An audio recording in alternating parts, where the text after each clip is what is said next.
मैं बार बार ये सोचता हूँ कि कोई डिवाइन पावर है जो ये सारा संचालन कर रही है, जिसने मेरे को मुख्यमंत्री की कुर्सी पे बिठाया।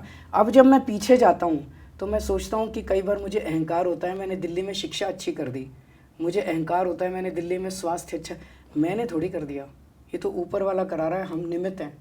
मैं भाग्यशाली समझता हूँ कि मेरे ज़रिए करवा रहा है। तो अगर ऊपर वाला करवा रहा है तो जब उसने जेल भेजा उसके पीछे भी भगवान का कोई अच्छा मकसद होगा। अब आगे भी जो होगा, अगर भगवान की मर्जी है तो हमसे आगे भी कुछ अच्छा कराएगा, अगर भगवान मुझे निमित्त चुनेगा तो आगे कुछ अच्छा। आपने अहंकार की बात की और आपने ये भी बात की कि इसलिए हम बहुत ज़्यादा घोषणाएं उस पर नहीं जा रहे, राजनेता घोषणाएं कर रहे हैं, जनता के हित की घोषणाएं।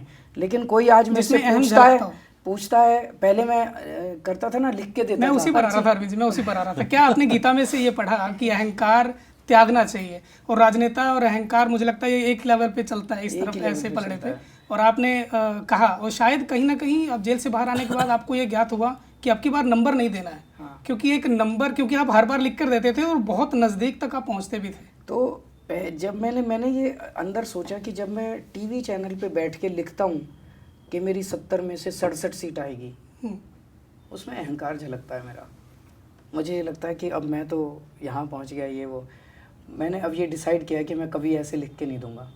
मैं अपना कर्म करूँगा, जनता की सेवा करूँगा, जनता के बीच में जाके अपने कार्यक्रम बताऊँगा, प्रचार करूँगा, फिर जो ऊपर वाले ने कराना है और जितनी सीट देनी है ऊपर वाला देगा और जनता देगी। ये अहंकार है कि डर है? सर इसके पीछे का, हाँ वही, ये अहंकार 400 पार वाला जो फेलियर हुआ, आपने उससे प्रेरणा ली कि नहीं, वो मेरे लिए इम्पोर्टेंट नहीं था। वो 400 पार वाला जो फेलियर हुआ उससे उनको सीख लेनी चाहिए।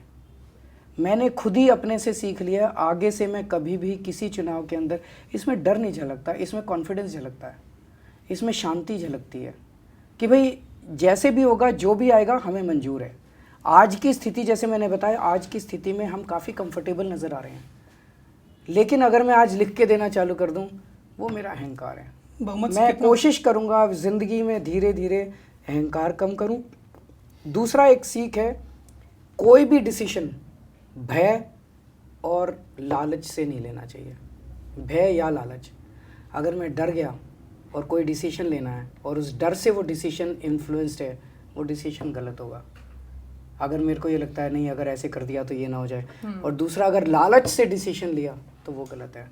तो ये कई सारी चीज़ें सीख के आए हैं, और मुझे लगता है कि ज़िंदगी को अगर हम धीरे धीरे इन प्रिंसिपल्स को अपनी ज़िंदगी में ढालेंगे तो मन को शांति महसूस होगी, और जब मन को शांति महसूस होती है तो और अच्छे कार्य होते हैं। लेकिन आपके विरोधी कहते हैं कि आप लालच देकर वोट खरीदते हैं लोगों का। हमने कहाँ लालच दिया? आपके विरोधी कहते हैं आप ये फ्री दे दिया, वो फ्री दे दिया। विरोधियों को कहने, अब वो भी उसी लाइन पे आ रहे हैं। हमसे जुड़े रहने के लिए हमारे YouTube चैनल को सब्सक्राइब करें और नई वीडियो की नोटिफिकेशन के लिए बेल आइकॉन को दबाएं। अगर आप ये वीडियो Facebook पर देख रहे हैं तो लाइक जरूर करें और ज्यादा से ज्यादा शेयर करें। धन्यवाद।